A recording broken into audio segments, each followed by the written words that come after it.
জেদ করতেছেন কেন আম্মা? আমি কি এমন কথা বলছি আপনাকে? আমার ভুল হয়ে গেছে, আমারে মাফ করে দিও। আমি না তোমার অনেক ভয় পাই। এখন এখান থেকে যাও তো, আমারে রান্না করতে দাও। হ্যাঁ, রান্নাটা আপনিই করেন, ওই ছোট লোকরে দিয়া কিন্তু আর রান্না করায়েন না।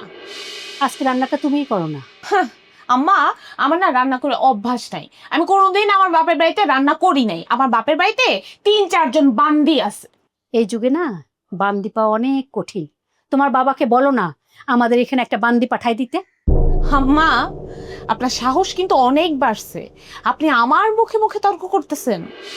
শোনো, এই গরমের মধ্যে না দাঁড়ায় দাঁড়ায় রান্না করা, কাজকর্ম করা অনেক কঠিন, জানো? এই তোমার কথাবার্তা শুনলে না আমার এমনি প্রেশার উঠে যায়। যাও তো এখান থেকে, কাজ করতে দাও। আমি না এখানে আপনার সাথে গল্প করতে আসি নাই।